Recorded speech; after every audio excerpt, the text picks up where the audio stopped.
Jimmy Akin's Mysterious World is brought to you by the Star Quest Production Network and is made possible by our many generous patrons. If you'd like to support the podcast, please visit sqpn.com/give. Jimmy Akin's Mysterious World is also brought to you in part through the generous support of Aaron Vergeson Electric and Automation, making connections for life for your automation and smart home needs in North and Central Florida at aaronv.com.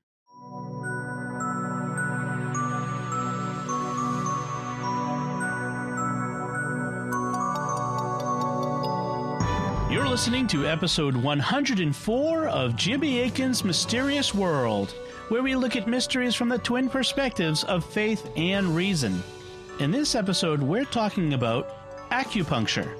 I'm Dom Bettinelli, and joining me today is Jimmy Akin. Hi, Jimmy. Howdy, Dom.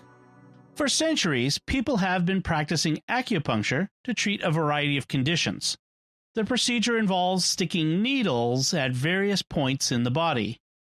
Advocates claim that the practice can effectively treat headaches, back pain, arthritis, insomnia, allergies, Alzheimer's disease, depression, cancer, and a host of other conditions. But critics claim that acupuncture is nothing more than pseudoscience and people are being bilked out of their money on fake treatments. So what's the truth about acupuncture? How is it supposed to work? And what can it really treat? Or is it all just pseudoscience? That's what we'll be talking about on this episode of Jimmy Akin's Mysterious World. So, Jimmy, this is a special patrons episode, right? Yes, one of our patrons, in fact, our current sponsor, Aaron Vergeson, requested that we do an episode on acupuncture. He asked for it as a birthday present for his wife, and we gave him early access to the episode so we could surprise her with it. So happy birthday, Mrs. Vergeson. Happy birthday. Yeah, we'll also have some special bonus information about acupuncture for Mrs. Vergeson. And in honor of her birthday, everyone else will get to hear it. So be sure to stick around for that later in the program. Excellent. I understand we need to give a minor caution. So what's that about? Well, since this episode is on acupuncture, we will be talking about poking people with needles. We'll also be very briefly discussing some surgery. As always, we will keep things clinical and won't dwell on gory details, but if you're especially sensitive, you should be aware. All right, let's begin by talking about the history of acupuncture. How far back does acupuncture go? We're not sure. The earliest written records of it go back to the first century BC in China. It's mentioned in a medical work known as the Huangdi Neijing, or the Yellow Emperor's Classic of Internal Medicine. Ostensibly, it is much older than the first century BC because Huangdi, or the Yellow Emperor, allegedly lived around 2600 BC. However, modern scholars hold that he's a legendary figure and that the work actually dates to just the first century BC, and afterwards it became the most important text in traditional Chinese medicine. But even though that's when it was first written about, at least that we have a record of, it was probably in use for a while before it got written down. Recently, some have claimed that acupuncture is thousands of years older. You may remember that in 1991, 2 German tourists found a mummified body that had been buried in a glacier in the Alps on the border of Austria and Italy. He's popularly known as Otzi the Iceman, and he died more than 5,000 years ago, around 3300 BC, when he was murdered. When modern scholars investigated, it was discovered that he had some lines tattooed on his body, and when modern acupuncturists saw them, they said, oh, that's where we'd put the needles for a person suffering from lower back pain and abdominal pain. So it's been proposed that he had these tattoos either for purposes of acupuncture, acupressure, or some similar procedure. But this strikes me as speculative, as it's thousands of years earlier and from a completely different culture. So I'm not convinced that these are acupuncture, and neither are some other medical experts, but it's not impossible. My guess is that variations on acupuncture have been invented multiple times in human history in multiple different cultures. I mean, after all, poking at something when it hurts is a natural thing to do, and there's a reason we do it, which we'll be getting into later. In fact, the archaeological record shows that more than 8,000 years ago, people were performing trepanation, or drilling holes in people's heads. That was likely done in some cases in an attempt to alleviate headaches. So you could think of it as a kind of extreme version of poking the thing that hurts, or super macho acupuncture. Right. So my guess is that some form of acupuncture likely goes back into prehistory, but it wasn't the same form we're familiar with, which is based on traditional Chinese medicine. Here we'll be focusing on the form of acupuncture that's popular today, which originated in China. So what is its history? As you'd expect with any practice that's been around for at least 2,000 years, it's changed forms over time, and we'll be mentioning some alternate forms of acupuncture that have been developed, including ones just that have come up very recently.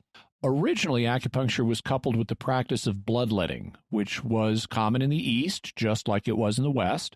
You see this in the Yellow Emperor's Classic of Internal Medicine, which talks about using bloodletting in conjunction with acupuncture to relieve various conditions. The idea behind acupuncture is that there are certain channels in the body, some of which carry blood, we obviously know those as blood vessels, and some of which carry a life force known as qi or qi. And you can fix medical problems by manipulating these two substances. Sometimes you need to manipulate the blood, and sometimes you need to manipulate the qi.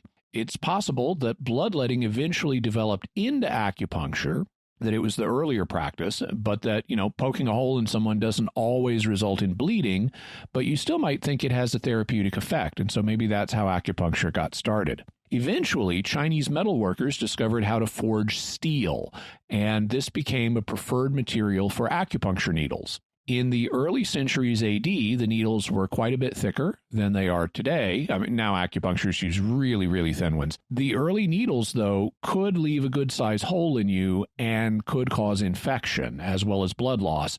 So one solution was to heat them up with fire or boiling water and then insert them while they were still hot to cauterize the point of insertion. Another related practice involving fire that often accompanied acupuncture is moxibustion.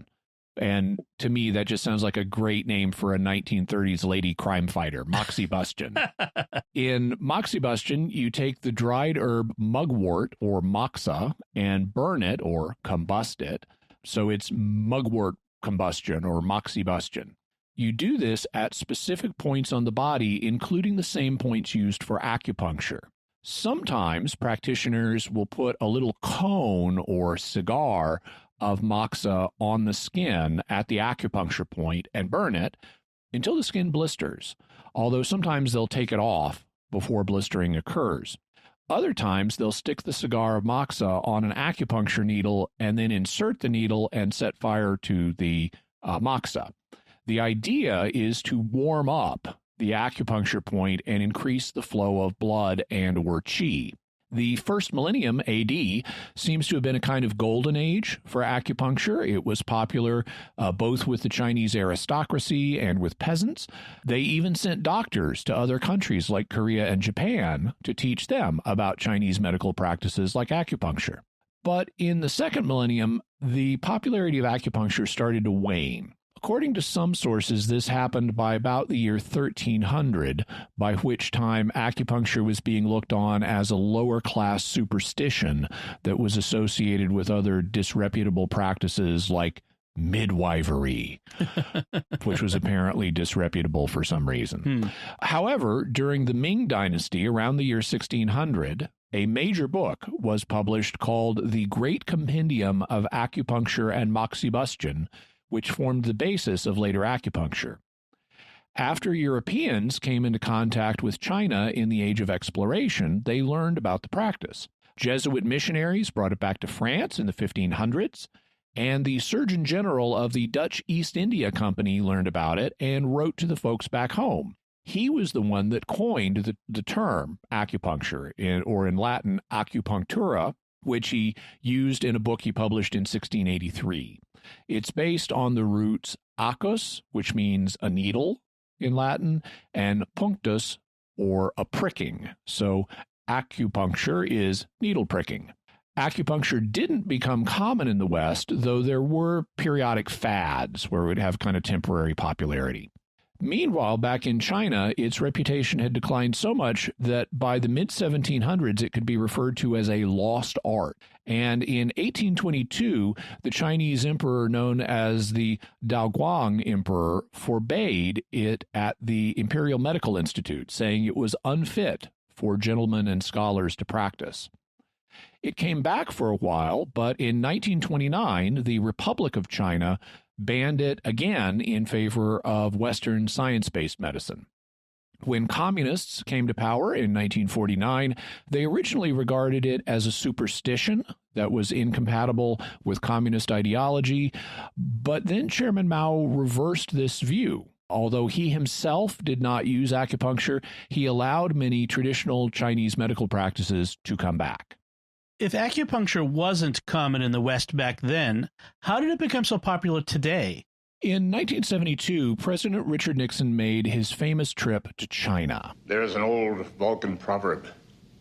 Only Nixon could go to China. To set up for the trip, Nixon's national security advisor, Henry Kissinger, went to China the year before, in 1971. And in the press corps covering Kissinger's trip was New York Times author and CIA asset, James Reston. And while he was in Beijing, which was then called Peking, he came down with appendicitis. So they rushed him to the hospital and took out his appendix. At first, there were no complications, but 2 nights later, he started having abdominal problems.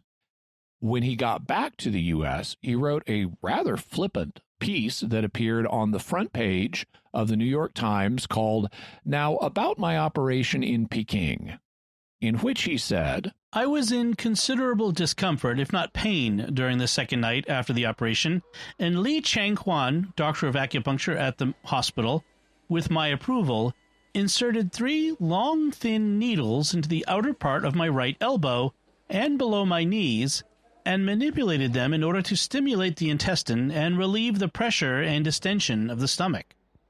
That sent ripples of pain racing through my limbs and at least had the effect of diverting my attention from the distress in my stomach. Meanwhile, Dr. Li lit 2 pieces of an herb called ai, which looked like the burning stumps of a broken cheap cigar, and held them close to my abdomen while occasionally twirling the needles into action. All this took about 20 minutes, during which I remember thinking that it was rather a complicated way to get rid of gas on the stomach, but there was a noticeable relaxation of the pressure and distension within an hour, and no recurrence of the problem thereafter. So the doctor did acupuncture with moxibustion on him. Reston's piece then did a lot to stimulate interest in acupuncture in America, and soon doctors were going over to China to witness the practice for themselves. In their book, Trick or Treatment, The Undeniable Facts About Alternative Medicine, Dr. Edzard Erst, who is a professor of complementary medicine at the University of Exeter, and his co-author, Simon Singh, write about what the American doctors who went to China saw. During the early 1970s, these observers witnessed truly staggering examples of Chinese acupuncture. Perhaps the most impressive demonstration was the use of acupuncture during major surgery. A certain Dr. Isidore Rosenfeld, for instance, visited the hospital at the University of Shanghai and reported on the case of a 28-year-old female patient who underwent open-heart surgery to repair her mitral valve. Astonishingly, the surgeon used acupuncture on her left earlobe in place of the usual anesthetics. The surgeon cut through the breastbone with an electric buzzsaw and opened her chest to reveal her heart. Dr. Rosenfeld described how she remained awake and alert throughout. She never flinched. There was no mask on her face, no intravenous needle in her arm. I took a color photograph of that memorable scene, the open chest, the smiling patient, and the surgeon's hands holding her heart. I show it to anyone who scoffs at acupuncture. Such extraordinary cases, documented by reputable doctors, had an immediate effect back in America. Physicians were clamoring to attend the 3-day crash courses in acupuncture that were running in both America and China, and increasing numbers of acupuncture needles were being imported into America.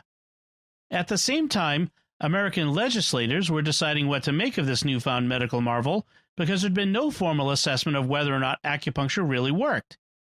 Similarly, there had been no investigation into the safety of acupuncture implements, which was why the Food and Drug Administration, the FDA, attempted to prevent shipments of needles from entering the United States. Eventually, the FDA softened its position and accepted the importation of acupuncture needles under the label of experimental devices. The governor of California, Ronald Reagan, took a similar line, and in August 1972, he signed into law a bill that permitted acupuncture, but only in approved medical schools and only so that scientists might test its safety and efficacy. But now we were off to the races, and acupuncture quickly became an accepted alternative medical practice in the United States and other parts of the Western world. In fact, as early as 1973, the Internal Revenue Service started allowing you to write off acupuncture as a medical expense. All right, so how is acupuncture supposed to work? There's a big debate about that. Basically, there are two models. There's the traditional explanation, which relies on concepts from traditional Chinese medicine that are not recognized in Western science. And there's a more recent explanation that seeks to explain acupuncture in terms of things that are recognized in Western science. Okay, let's talk about the traditional form first. How does it say that acupuncture works? It's based on Taoism, which is a Chinese folk religion and philosophical system. Taoism emphasizes living in accord with the Tao, or the way, the right way to live. This is the way. A famous work of Taoism that you may have heard of is the Tao Te Ching, which is credited to the sage Lao Tzu, who lived around 500 BC. Also, you've almost certainly seen the yin-yang symbol, the circle that looks like it contains a big black comma wrestling with a big white comma. That's a Taoist symbol. The yin is the black part, and the yang is the white part. The two concepts are important in Taoism, and they represent contrasting cosmic forces. Yin is the female or negative principle characterized by darkness, wetness, coldness, and passivity, which is why yin is the black shape in the symbol. Yang is the masculine or positive principle characterized by light, warmth, dryness, and activity, which is why it's the white shape in the symbol. And if those characterizations seem a little misogynistic to you, well, I wouldn't argue. Here's how Ben Kavusi, who trained to become an acupuncturist, though he seems to have become a skeptic, described the traditional account of how acupuncture arose in the untold story of acupuncture, and specifically how the forces are supposed to work and how they're connected to the points on your body. In China, the numinous qi was believed to mirror the sun's annual journey around the celestial sphere and to circulate in a network of 12 primary meridians, which run from head to toes and interconnect approximately 360 points on the skin. There is a strong possibility that the web of these channels was a rudimentary model of the vascular system that was conceptualized according to a set of fundamental beliefs based on astrological principles. Each channel was believed to be linked to a specific internal organ system and to a 2-hour, 30-degree house of the Chinese zodiac system. Each channel was named according to its degree of yin and yang, which are also terms that describe the phases of the sun and the moon. Each channel has 5 special points designated by the characters for water, wood, fire, earth, and metal, which are also the Chinese terms for Mercury, Jupiter, Mars, Saturn, and Venus. The journey of qi in the body is often described in terms such as, quote, "The major premise of Chinese medical theory is that all the forms of life in the universe are animated by an essential life force or vital energy called qi. Qi also means breath or air, invisible, tasteless, odorless, and formless. Qi nevertheless permeates the entire cosmos. Qi is transferable and transmutable. Digestion extracts qi from the food and drink and transfers it to the body. Breathing extracts qi from the air and transfers it to the lungs. When these two forms of qi meet in the bloodstream, they transmute to form human qi, which then circulates throughout the body as vital energy. It is the quality and balance of your qi that determines your state of health and span of life." So the meridians, or channels for the flow of qi, are characterized by different degrees of yin and yang, and various factors, including astrological ones, affect the flow of life force, or qi, in the body. Furthermore, if the qi gets stopped up, so its proper flow is interrupted, this will cause health problems, and by inserting acupuncture needles, you can fix this and restore the qi to its proper flow, curing the person of their health problem. It's interesting to note that the meridians did not follow blood vessels, at least not closely. They did somewhat.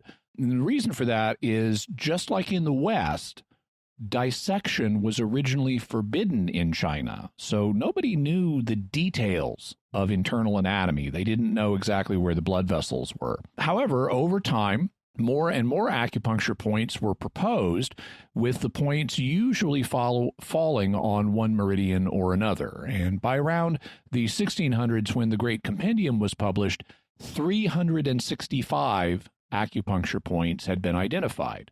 Since that time, there have been many more, and today there are thousands that have been proposed. If that's the traditional explanation for acupuncture, how did the newer non-traditional explanation come about? As modern science developed, the concepts involved in traditional acupuncture came to be seen as problematic. Yin and yang and qi have not been verified as forces of nature by modern science. They are not, for example, among the fundamental forces of nature. There are 4 of those. We've talked about them in previous episodes: gravity, electromagnetism, and the strong and weak nuclear forces. Since yin and yang are supposed to be cosmic forces, you would expect them to be discovered by physicists, or at least some kind of scientists, but they haven't been. Neither have physicists or chemists or physicians found anything corresponding to qi. I mean, they found blood flowing through channels in our bodies, but not qi. The meridians were also associated with the 5 elements of classical Chinese alchemy: earth, fire, water, metal, and wood. But modern chemistry no longer acknowledges those as distinct elements. I mean, we've got, 118 elements presently, and none of them are earth, fire, water, metal, or wood. And as Western science developed, it also undermined the idea of astrology, including Chinese astrology. And that made the astrological ideas associated with acupuncture problematic. I mean, for example, the fact that in the Great Compendium there were 365 acupuncture points on the human body is clearly based on the number of days in the Earth's orbit. And similarly, the different points reflecting the influence of the planets, or, the motions of the sun and the moon and their influence on yin and yang, all of those became undermined as astrology got undermined. Do you still find practitioners who adhere to the traditional explanation of acupuncture? Yes, you do. You'll certainly find practitioners who explain acupuncture in terms of manipulating the flow of qi in the body, although the details of how that works vary.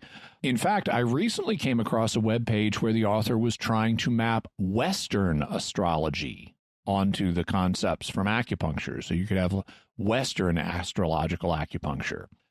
But as modern Western science progressed, the classical explanation of acupuncture came to be seen as increasingly shaky, and so some people started looking for explanations that would make sense of it in terms of concepts that Western science has recognized. What does a modern explanation of acupuncture look like?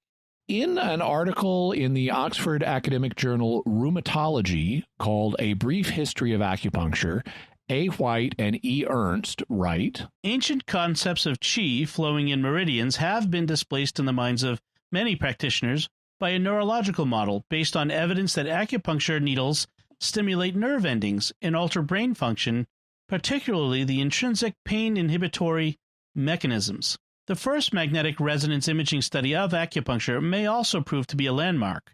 Other workers have noted the marked similarity between the trigger points of Travel with their specific pain referral patterns and the sites of traditional acupuncture points with their associated meridians. There is a plethora of suggested mechanisms of action of acupuncture, but little valid data on which, if any, mechanisms are relevant to clinical practice. So a variety of models have been proposed for acupuncture, linking it in different ways to the nervous system, but there's still a great deal of obscurity.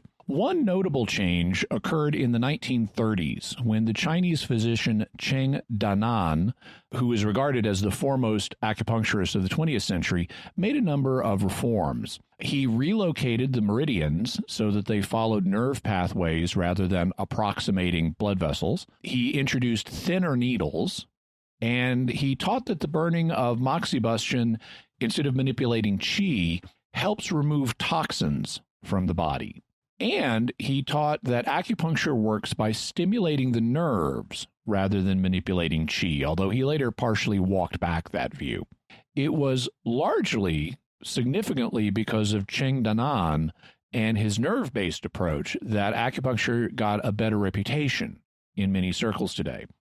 Also, besides affecting nerve function, other mechanisms for acupuncture effects have been proposed, including it might affect blood flow, it might reduce inflammation in tissues, it may locally release endorphins at acupuncture sites, and it may provide counter-irritation and counter-stimulation, which actually is kind of connected to the nervous system, but we'll be talking about that more later. You mentioned earlier that we would cover alternate forms of acupuncture. What do we need to mention here? Well, we've already mentioned moxibustion, burning herbs like mugwort near the skin in an attempt to warm the site and stimulate the flow of qi. Another traditional practice associated with acupuncture is cupping, which involves putting heated cups on the skin, opening down to create suction at particular points. There's also acupressure, which involves pressing on a point rather than sticking a needle into it. And of course, many people are much more comfortable with the idea of pressing on a point rather than puncturing it with a needle. Similarly, there's sonopuncture, where you use sound instead of needles. The sound is generated by tuning forks or even by ultrasound transducers. Another very modern variant is electro-acupuncture, where you do put in the needles and then you hook them up to wires and you send a current through them. This is obviously something that was not possible in the past. There is an older practice, fire needle acupuncture, where you use heated needles. And there's acupuncture point injection, where you inject vitamins, herbal extracts, or drugs into acupuncture points. One version of this is bee venom acupuncture, where purified and diluted bee venom is injected. And then there's veterinary acupuncture, where you do acupuncture on animals. So there's a bunch of versions today. It sounds like in these variants, like, let's figure out how to make it worse than just sticking a needle into yours. I don't know that I'd characterize it that way, but I like how let's just inject somebody with a drug and do it in an acupuncture point works. Right. It's not enough just stick a needle in. Let's send electricity through it. All right. All right. We're going to take a quick break here for a very important thing we want to do, which is to thank our patrons. And here we're going to thank Michael S., Eric R., Patricia S., Joseph S., and Philip C. Their generous donations at sqpn.com/give make it possible for us to continue Jimmy Akin's Mysterious World and all the shows at StarQuest. You can join them by visiting sqpn.com/give. And I do want to suggest that if you listen to Mysterious World but don't listen to the other shows, check out the other shows that Jimmy and I do and others involved with SQPN. We do. They're all found at sqpn.com. Jimmy Akin's Mysterious World is also brought to you in part through the generous support of Aaron Ferguson Electric and Automation, making connections for life for your automation and smart home needs in North and Central Florida at aaronv.com. So, Jimmy, what theories are there about acupuncture? From the reason perspective, there are basically two questions. First, does acupuncture work? And second, if it works, how does it work? From the faith perspective, we need to ask whether or not it works, whether it would be permissible to use it. All right. What can we say about acupuncture from the reason perspective? Before we try to figure out how acupuncture works, we need to figure out if it works. And to do that, we have to fragment the question and ask about specific treatments. I mean, after all, acupuncture might work for one thing, like helping with pain or nausea, but not work for something else, like curing cancer or getting pregnant. Fortunately, since the 1970s, there have been tons of studies done on acupuncture. Unfortunately, most of these are pilot studies. Pilot studies tend to be small scale and not as rigorously controlled as other studies. The reason you do a pilot study is as kind of a preliminary check to see if there's merit to a practice that would justify studying it further. If the pilot study shows that there may be merit to it, then you apply for another grant to get more funding to do a bigger and more properly controlled study. The fact that so many of the studies are pilot studies rather than bigger ones should tell you something about what they tend to find. The results of the pilot studies are not very promising. However, that's not what you'll hear if you listen to the World Health Organization, or WHO, which is run by the United Nations. In 2003, the WHO issued a report that was a ringing endorsement of acupuncture.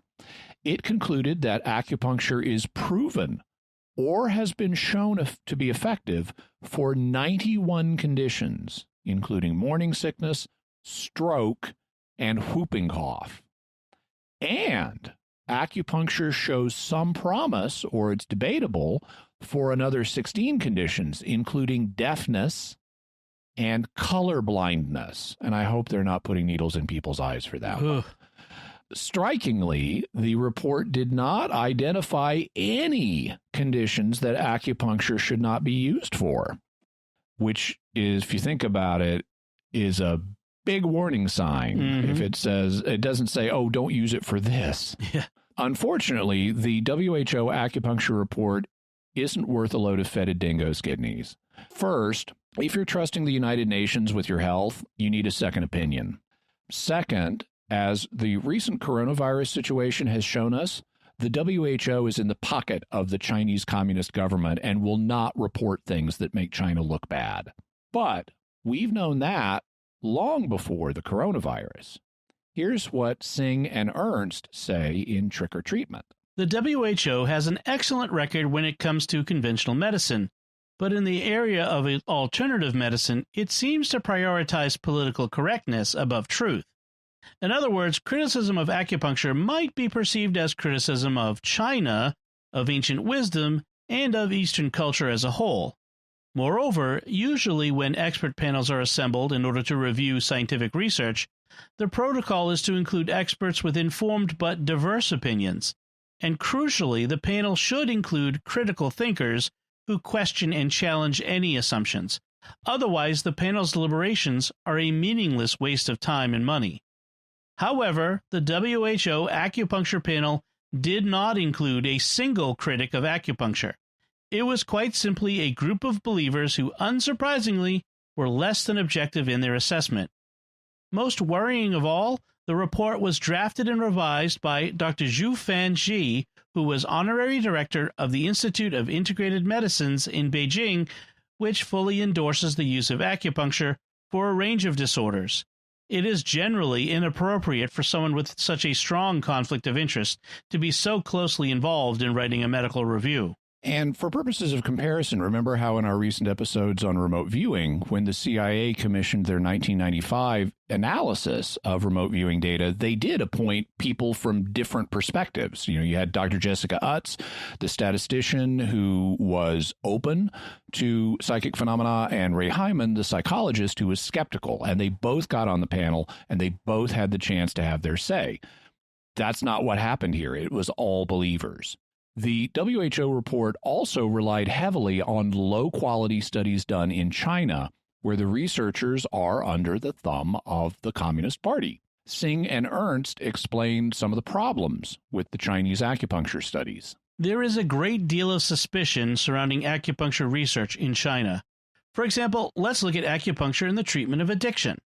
Results from Western trials of acupuncture include a mixture of mildly positive, equivocal, or negative results, with the overall result being negative on balance. By contrast, Chinese trials examining the same intervention always give positive results. This does not make sense, because the efficacy of acupuncture should not depend on whether it is being offered in the Eastern or Western hemisphere. Therefore, either Eastern researchers or Western researchers must be wrong. As it happens, there are good reasons to believe that the problem lies in the East. The crude reason for blaming Chinese researchers for the discrepancy is that their results are simply too good to be true. This criticism has been confirmed by careful statistical analyses of all the Chinese results, which demonstrate beyond all reasonable doubt that Chinese researchers are guilty of so-called publication bias. Before explaining the meaning of publication bias, it is important to stress that this is not necessarily a form of deliberate fraud, because it is easy to conceive of situations when it can occur due to an unconscious pressure to get a particular result. Imagine a Chinese researcher who conducts an acupuncture trial and achieves a positive result. Acupuncture is a major source of prestige for China, so the researcher quickly and proudly publishes his positive result in a journal. He may even be promoted for his work. A year later, he conducts a second similar trial, but on this occasion, the result is negative, which is obviously disappointing. The key point is that this second piece of research might never be published for a whole range of possible reasons. Maybe the researcher does not see it as a priority, or he thinks that nobody will be interested in reading about a negative result, or he persuades himself that this second trial must have been badly conducted, or he feels that this latest result would offend his peers. Whatever the reason, the researcher ends up having published the positive results of the first trial while leaving the negative results of the second trial buried in a drawer. This is publication bias. When this sort of phenomenon is multiplied across China, then we have dozens of published positive trials and dozens of unpublished negative trials. Therefore, when the WHO conducted a review of the published literature that relied heavily on Chinese research, its conclusion was bound to be skewed. Such a review could never take into account the unpublished negative trials. So we need to set aside the WHO report and look at a more neutral group of assessors. But who should we turn to? According to Singh and Ernst, with not enough hours in the day to deal with patients, it would be impractical and nonsensical for doctors to read through each research paper and come to their own conclusions. Instead, they rely heavily on those academics who devote themselves to making sense of all this research and who publish conclusions that help doctors advise patients about the best form of treatment. Perhaps the most famous and respected authority in this field is the Cochrane Collaboration, a global network of experts coordinated via its headquarters in Oxford.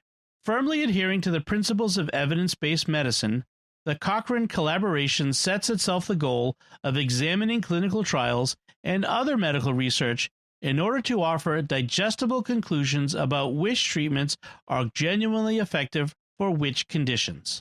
And they're correct. The Cochrane Collaboration, now just known as Cochrane, are among the most highly respected when it comes to making this type of assessment. And what do they conclude about acupuncture? When it comes to a wide variety of conditions, the studies that have been done show that acupuncture is ineffective for most of them.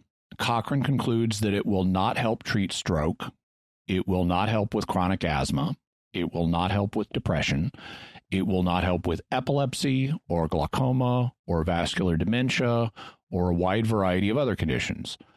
I wish it did all those things, but the evidence shows that it doesn't. On the other hand, Singh and Ernst report that Cochrane has found some more promising results for acupuncture. The good news for acupuncturists is that the Cochrane reviews have been more positive about acupuncture's ability to treat other conditions. There have been cautiously optimistic Cochrane reviews on the treatment of pelvic and back pain during pregnancy, low back pain, headaches, post-operative nausea and vomiting, chemotherapy-induced nausea and vomiting, neck disorders, and bedwetting. Aside from bedwetting, the only positive conclusions relate to acupuncture in dealing with some types of pain and nausea. So there is at least some evidence that acupuncture may help with nausea and pain and bedwetting. However, although these particular Cochrane reviews are the most positive about acupuncture's benefits, it is important to note that their support is only half-hearted. For example, in the case of idiopathic headaches, namely those that occur for no known reason, the review states, quote, "Overall, the existing evidence supports the value of acupuncture for the treatment of idiopathic headaches. However, the quality and amount of evidence are not fully convincing." End quote. Because the evidence is only marginally positive and not fully convincing, even in the areas of pain and nausea, researchers have focused their efforts on improving the quality and amount of evidence in order to reach a more concrete conclusion.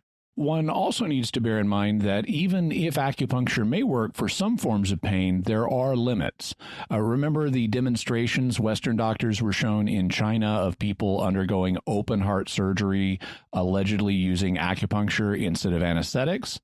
Well, it now seems highly likely that many of the Chinese demonstrations involving surgery had been faked, inasmuch as the acupuncture was being supplemented by local anesthetics, sedatives, or other means of pain control. Indeed, it is a deception that has occurred as recently as 2006, when the BBC TV series Alternative Medicine generated national interest after showing an operation that was almost identical to the one observed by Dr. Rosenfeld 3 decades earlier. Again, acupuncture was being used on a female patient in her 20s, also undergoing open heart surgery, and also in Shanghai.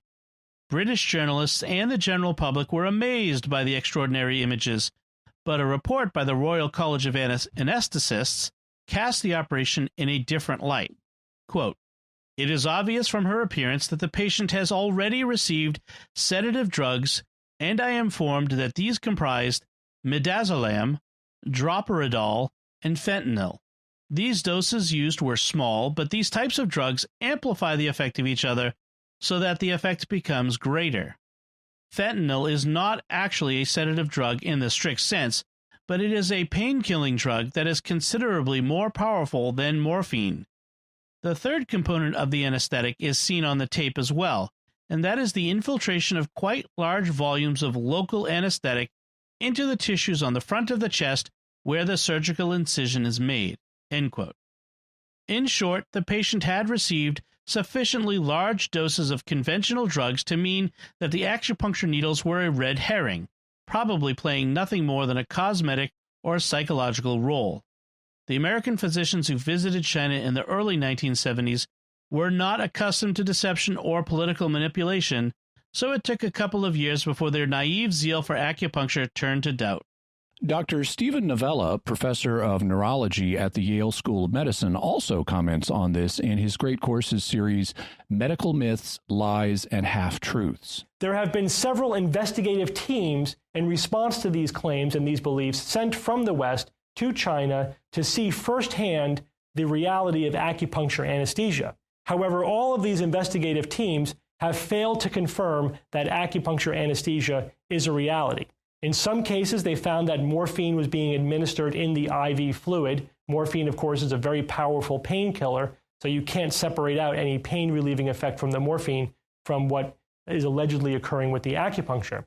In other cases, patients were found to be complaining of pain, but were pressured by the surgical staff to keep quiet about their pain.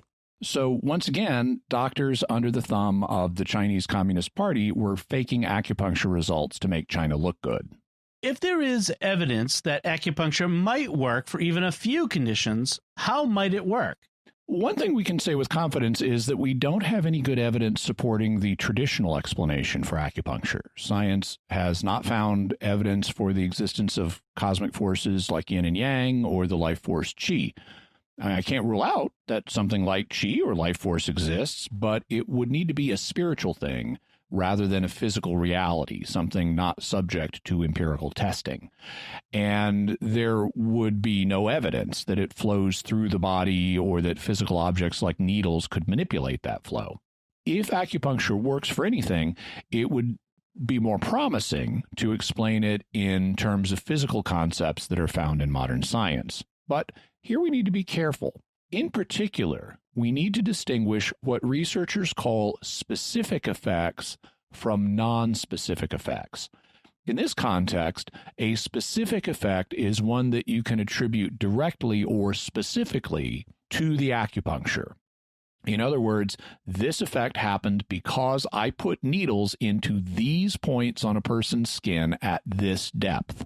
By contrast, a non-specific effect is one that happens when you use acupuncture, but not specifically because of the needles. The placebo effect is a classic example of a non-specific effect.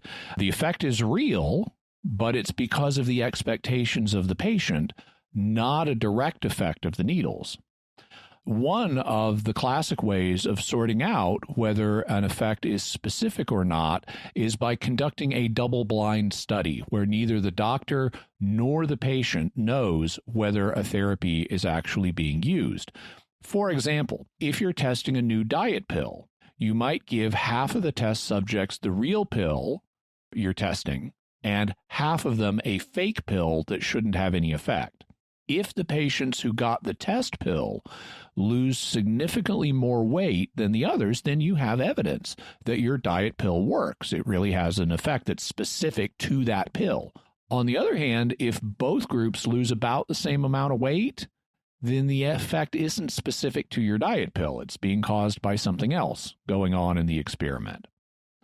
In running the experiment, it's important that the patients don't know which pill they're getting, or it might affect things like how much they eat or how much exercise they get based on their expectation of, hey, I may actually lose some weight here or not. It's also important that the doctors who give them the pills don't know which ones are real so that they don't accidentally, even by their facial expressions, communicate to the patients which type of pill they're on.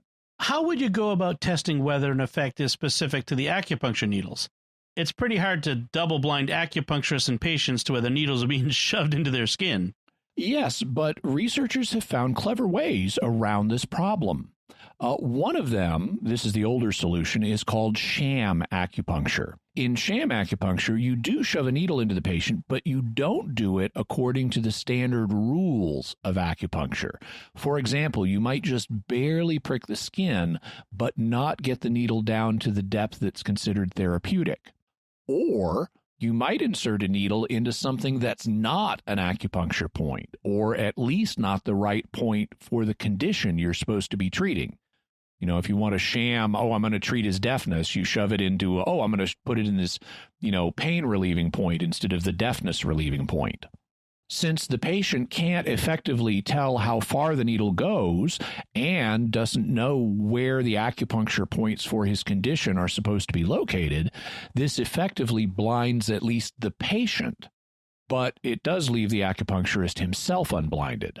Quite recently, though, researchers have found a way to blind both the patient and the acupuncturist using what's called placebo acupuncture. In this procedure, they have the needles in an opaque sheath, so neither the practitioner nor the patient can see what's inside. The practitioner then puts the sheath atop an acupuncture point and presses a plunger. If it's a test sheath, a real acupuncture needle is then inserted down to a therapeutic depth. But if it's a placebo sheath, the patient only gets poked. The placebo sheath may contain a needle that's too short to do more than prick the skin, or it may contain a needle that's too dull to be able to penetrate the skin, or it may even just contain a toothpick.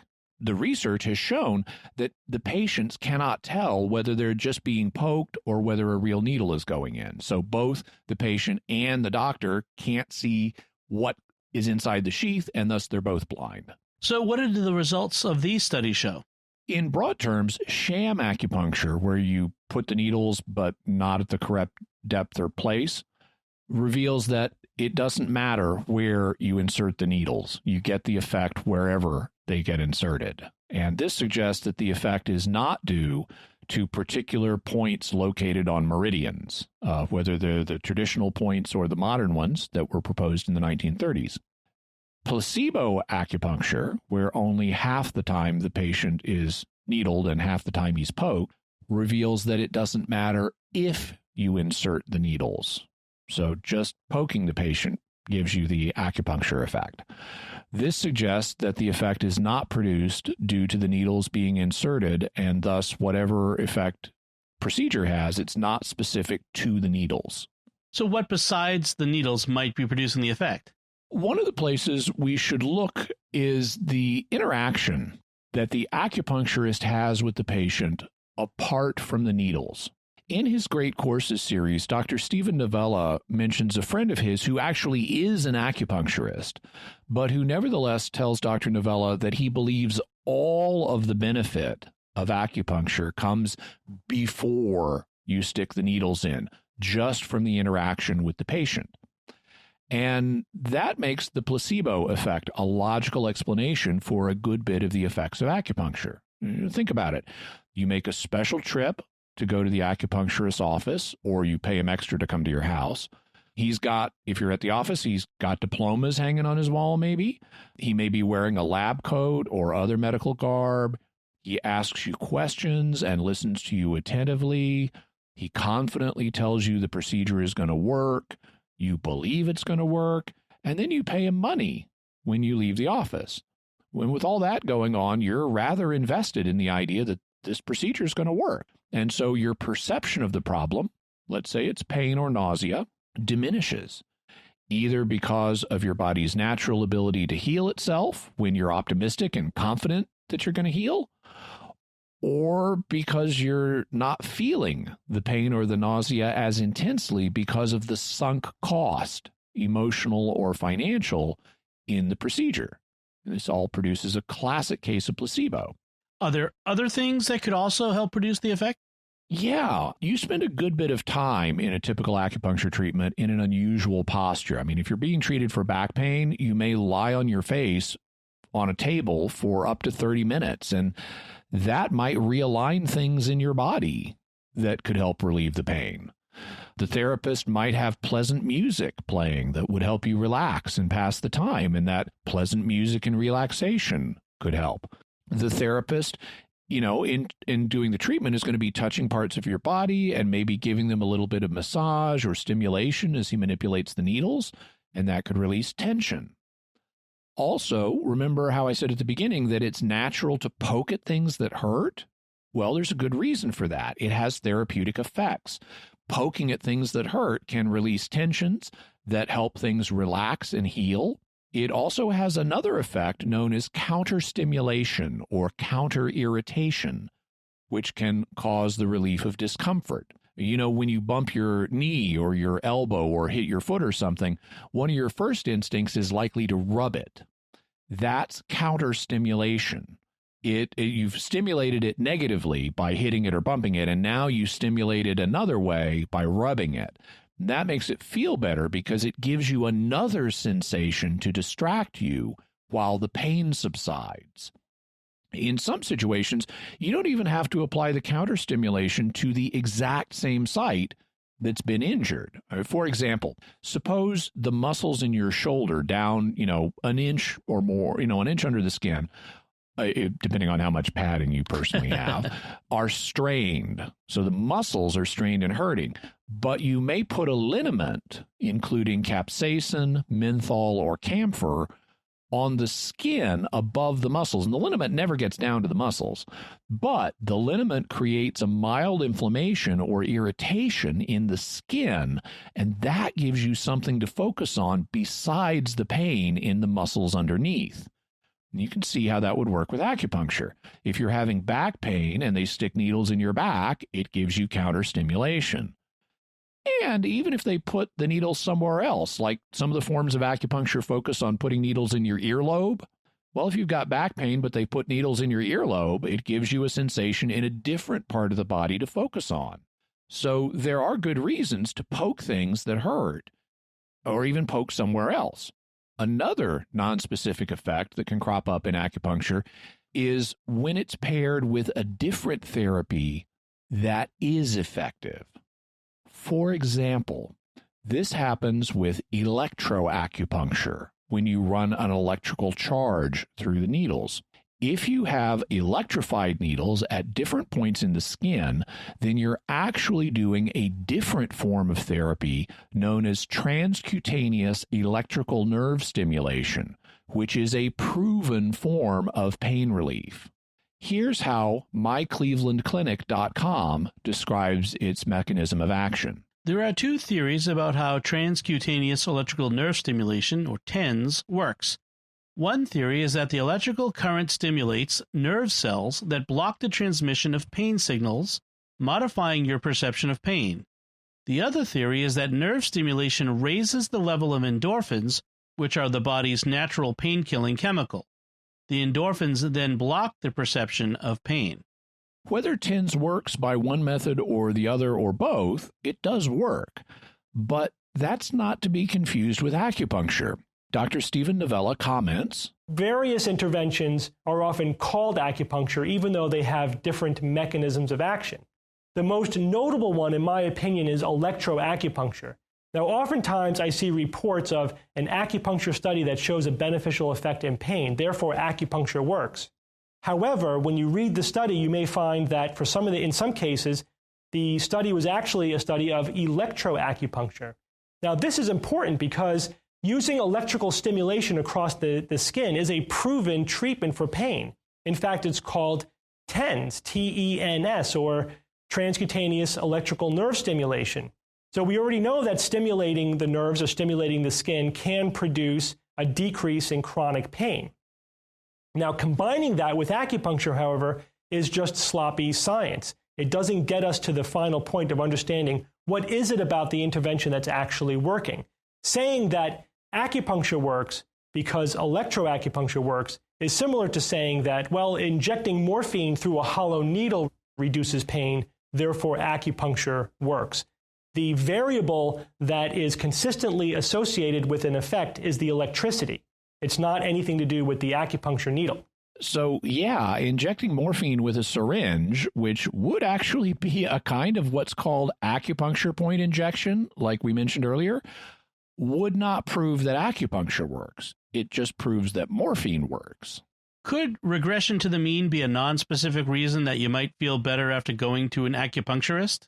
Yeah, regression to the mean is, in this context, in general, it's the tendency of something to get back to its normal state. For example, if you start exercising, your heart rate will go up, but when you stop exercising, it will go back to its normal rate. That's your heart regressing to its mean or average rate of beating. The same thing happens with health. Unless a condition spirals out of control and permanently injures or kills you, your body's natural healing ability will cause you to tend to get back to normal. So when you get over a cold, for example, your body goes back to its normal state. Or when you throw your back out, you have pain for a while, but then you heal and the pain goes away. All of that is your body regressing to its mean or average condition. The same thing can happen when you go to an acupuncturist. Your body is trying to heal anyway, to get back to its normal state. And so the reason you feel better after you've had an acupuncture treatment may not be because of the needles. It may simply be because it was your time to start healing and you're just regressing to the mean. And coincidentally, you went and got an acupuncture treatment. Jimmy, at the beginning of the episode, you promised us some special bonus information for Mrs. Ferguson. What is that all about? One of the things that Mr. Ferguson let us know is that she has a curiosity about veterinary acupuncture, and she's aware, for example, of cases where acupuncture seems to help horses. So let's take a look at what we've covered so far and apply it to animals. Well, I don't think we have any reason to see the traditional yin-yang qi explanation of acupuncture as applying to animals any more than it does to humans. And because animals are not humans, you'd have to do clinical testing on each different animal species to see what acupuncture treatments might be effective for them, given what problem they have. It's the same thing. We can test mice to find out, might this be promising in humans? But then you got to test the humans because mice are not humans. Same thing with acupuncture. We've done lots of tests of acupuncture on humans, but you need to replicate those studies to see if it works for animals and which treatments. But I suspect that in most cases, the results would be similar to what they are in humans. It might have some benefit, particularly for pain relief. The explanations for why would also likely be the same.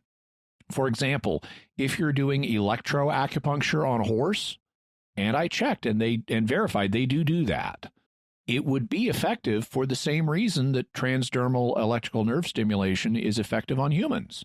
It wouldn't be the needles, it would be the electric current. Also, if the veterinarian is doing other things, like massage or exercise or chiropractic realignment on the animal in addition to the acupuncture, then those things might be the actual effective modalities. But if it is the acupuncture itself that's causing the effect, well, counterstimulation by acupuncture needles would work just as well as other forms of counterstimulation. And any other minor effects that acupuncture has for pain relief and nausea might also play a role, such as increasing blood flow or releasing muscle tension. If acupuncture largely works by the placebo effect in humans, could that happen with animals?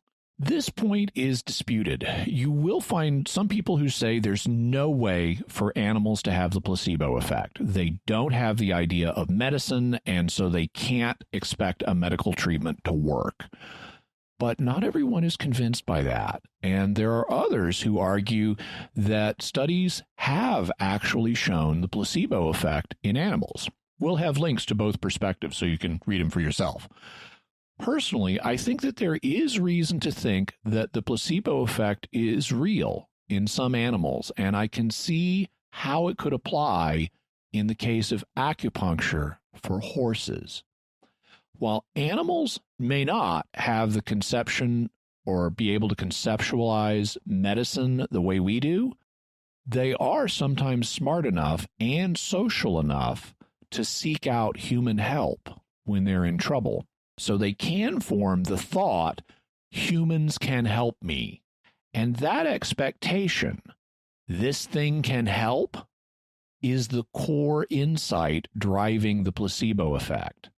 An animal may not have the concept of medicine. He may not have any idea what the humans are doing. So it just seems like magic to him, like a witch doctor shaking his beads and rattles. He has avoided 2 appointments that I've made for his physical exam without reason. That's not at all surprising, Doctor. He's probably terrified of your beads and rattles. Nevertheless, even if the animal has no idea what the humans are doing, if it has the idea, humans can help me, that provides a basis for the placebo effect. How do we know that some animals have the idea that humans can help them? This has been shown in a variety of ways, both by experiments and in the wild. For example, some animals are known to seek out human help specifically for medical problems. For example, elephants. In Africa, elephants that have been shot with bullets or poison arrows are reported to regularly show up at veterinary clinics seeking treatment for their wounds. That shows that not only can elephants expect humans to make them feel better when they're hurting, they can even predict which humans will make them feel better as opposed to which humans will hurt them or ignore them. I haven't found references to horses seeking medical help, though that may or may not happen. As far as I know, it could go either way. But I have found documentation of horses seeking human help when they're confronted with a problem they can't solve. And that shows that they are capable of conceptualizing that humans can help me. We'll have a link to that study, by the way. And so it's not implausible that if a horse gets used to feeling better after a veterinarian shows up and does magical stuff to the horse that the horse doesn't understand, it can start expecting to feel better after a veterinary visit. And presto, horse placebo effect. In fact, I can see how a horse could have the placebo effect with acupuncture, even if it's never had acupuncture before. I mean, partly that just because the horse associates seeing the veterinarian with feeling better. But it could be something more specific. The horse may associate needles with feeling better if, on previous occasions, the horse has been given injections of medicine that made it feel better. Then, when it's getting an acupuncture treatment, it may assume, oh, that's what's happening. It doesn't know the difference between an acupuncture needle and an injection. So maybe it thinks, oh, they're doing that pokey thing that made me feel better before. Good. I don't like to poke, but I look forward to feeling better. There's even been a parallel experiment done with mice, where mice were initially given a drug to treat a medical condition in combination with sweet water. And eventually, the researchers took away the drug and just gave them the sweet water, and they found the mice reacted to the water the way they did the drug that it was originally paired with. So the mice just know this sweet thing makes me feel better, and it kept happening even when they took out the drug. So a horse might associate the effects of previous injections with acupuncture, assuming, of course, it's not a horse that's freaked out by needles. What about the role of the horse's owners in all of this? They may be playing a role, too, by what's known as placebo by proxy. That is, the horse's owner may be having the placebo effect. The owner expects the veterinarian's treatments to work, and so the owner is incentivized to see the animal as getting better, whether it is or not. And the owner may be motivated, because it's expecting the animal to get better, the owner may be motivated to pay more attention to the animal, to increase its quality of care a little bit, to talk reassuringly to it, telling it how it's going to get better, which the animal just comes across, to it as reassuring talk, even if it doesn't know what get better means. But it knows it's being reassured and that things are okay. And that's actually really important, especially with horses. They need human reassurance. So the owner may be led to inadvertently help the animal get better because it's the owner who thinks the treatment will work, and thus placebo by proxy. And how about regression to the mean in this case? I think regression to the mean could be a very significant reason for the apparent effects of acupuncture on animals. Just like human bodies tend to return to their normal state after being thrown out of whack, so do animal bodies. And so it's possible that an owner may have the vet see their animal at a time and give it acupuncture when the animal's own healing abilities are starting to relieve its symptoms anyway. In fact, I think there's a special reason why this would be even likelier in the case of animals than humans. If you're a human, you know when you're feeling bad and you know how bad it is, and you're motivated to go see the doctor as soon as you realize this. But if you're an animal, you know you're feeling bad and you know how bad it is, but you can't call the doctor. You have to wait for the human to notice that something's wrong with you. Then you have to wait for the human to conclude that it's serious enough to call the vet, and only then does an appointment with the vet get made. That means that in the case of animals, it will tend to be later in the process before a medical intervention occurs. So the longer the process goes, the more time there is for the body's natural healing abilities to kick in. So unless it's a really serious condition that would permanently wound or kill the animal, there's an increased likelihood that improvements seen after an acupuncture treatment would be due to the animal's natural healing ability, causing it to regress to its mean or average condition of health. All right. So that seems to be a complete reason perspective. What can we say about acupuncture from the faith perspective? The original form of acupuncture was bound up with the non-Christian religion Taoism, and that religion, like all non-Christian religions, is not compatible with Christian faith in varying ways. Therefore, if acupuncture was to be used in a Christian context, it would need to be purified of those non-Christian elements. And that would be the same thing that the early Christians did when they purified Greek and Roman medical practices of their pagan elements. And there were pagan elements in making medicines and in doing medical procedures. All kinds of prayers to the Greco-Roman gods were used. And those pagan elements had to go, but then the remaining purely natural treatments could stay. The same thing would be true here. If it turns out that acupuncture has a therapeutic benefit on some occasions, that benefit would make it legitimate to use in those circumstances. Of course, we'd want to give our best explanation for why it works, and unless some really amazing scientific discoveries get made, that explanation is not going to involve manipulating qi. We could propose other, more modern scientific mechanisms for why it works, but with the present state of our knowledge, we might not be able to say exactly why it works, and that's not unusual.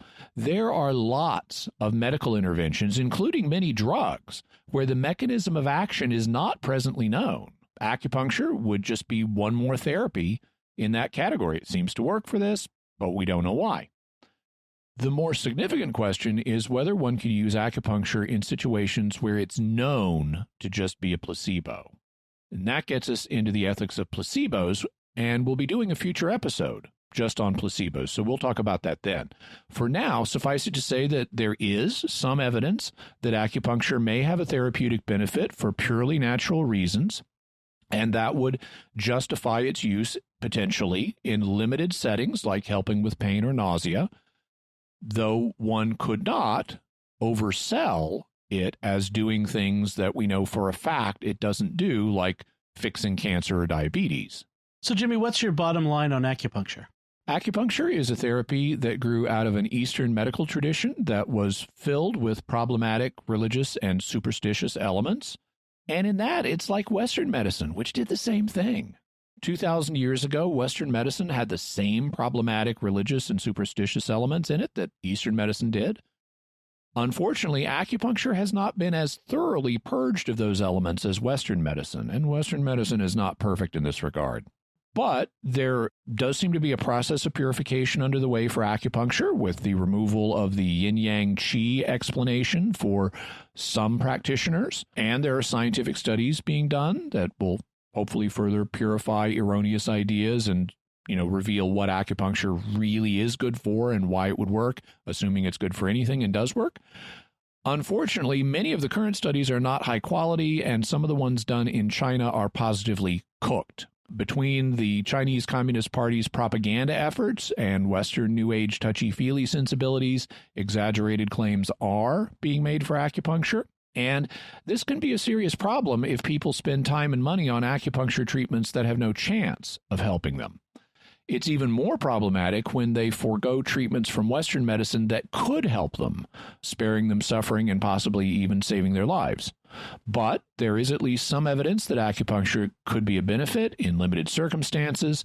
Whether that evidence will hold up in the future and the precise details of why it would have beneficial effects remain to be seen. All right. So, Jimmy, what do we have for further resources for the listener? We'll have Singh and Ernst book, Trick or Treatment, Stephen Novella's Great Courses program, Medical Myths, Lies, and Half-Truths, What We Think We May Know May Be Hurting Us. We'll also have articles on acupuncture. We'll have the article, A Brief History of Acupuncture, Ben Cavusi's article, The Untold History of Acupuncture, James Reston's 1971 article, Now About My Operation in Peking, which touched off the acupuncture craze in the U.S., also information about transcutaneous electrical nerve stimulation, or TENS, a skeptical view of animal placebos, a more positive view of animal placebos, information, several pieces about different types of animals, including elephants and horses, seeking human help, including medical help in the case of elephants, and also a raven. And so a number of good things for folks to look at. Excellent. So, Jimmy, let's move on to mysterious feedback from our listeners. And this time we're getting feedback on our reincarnation episode, part 2. The first feedback comes from Brooke Kennel, who wrote on YouTube, "What a great two-parter. Thanks for getting the follow-up out so quickly. I looked up the Bridie Murphy case on Wikipedia. It said that some researchers cite cryptomnesia for her story, since there were several connections between her Virginia Ties life and the story she told under hypnosis. I was wondering what you guys think of that. It seems to me that she was not consciously misrepresenting anything, especially since she appeared skeptical of reincarnation during the craze." Yeah, I don't have evidence to accuse Virginia Tighe of an attempted deception. Whether cryptomnesia is part of the reason for what she came up with, I'm sure that's true to a certain degree, but because we all forget where we learn stuff. But I am cautious about the claims made in this case because one of the things you'll remember is we talked about this Hearst newspaper chain expose that was done on her, and actually a bunch of the cryptomnesia claims came from that. And that expose was later itself shown to be very problematic. And so that's why we didn't go into it more, because it's like, oh, she had an Irish whatever that she would have learned this stuff from. And that's not actually, it's not actually verified she had contact with that person. So all right. That's part of why we didn't go into that more. Excellent. Robert Leonard also wrote on YouTube, "The classic book against pseudoscience, Martin Gardner's In the Name of Science, was written shortly after this sensation, ripping it to shreds. It is truly astounding that anyone could still find Bridie Murphy in any way convincing. And I want to say with Martin Gardner, he's a skeptic, although by the end of his life, he believed in God and an afterlife. And so he was an open-minded one. And there is a bunch of good stuff in what he does, but his critique of the Bridey Murphy situation is heavily based on the Hearst investigation. And since we're avoiding the Hearst investigation, that's why I didn't quote his book. He had a bunch of good stuff, but it was all tainted by this Hearst investigation. So unfortunately, I can't recommend Gardner on Bridey Murphy. Right. But on other things, he has some good things to say. Okay. Veil of Reality writes on YouTube, "Oh, please, disproving Bridey Murphy's ridiculous case doesn't disprove reincarnation. This is blatant straw manning. You want to challenge real serious work on reincarnation? Then look into Ian Stevenson's extensive body of work." We will. As we mentioned in the two-parter we did to start our investigation of reincarnation, we focused on Bridey Murphy because it's the most popular one that people will know about. And as I promised at the end of that two-parter, we will look at reincarnation in the future, and we will be keeping an open mind and looking at other studies, including those of Ian Stevenson, who has done a lot of work on this area. All right. So, Jimmy, what do we have for mysterious headlines this week? Well, since we mentioned trepanation earlier, where you drill holes in somebody's head, we have an article on why our ancestors drilled holes in each other's heads. And even though it almost certainly was to treat headaches and other head problems, at times it also seems to possibly have had other cultural and even religious functions. So check that out, why our ancestors drilled holes in each other's heads. And, it wasn't just the ancients that drilled holes in people's heads. We do it today, too. In fact, Elon Musk is presently planning on drilling holes in people's heads to put in a device called Neuralink. He wants to start doing Neuralink testing on human beings that will connect their brains to computers and, for example, allow people with motor control problems or missing limbs or things like that to be able to better interface with their environment using a brain connection.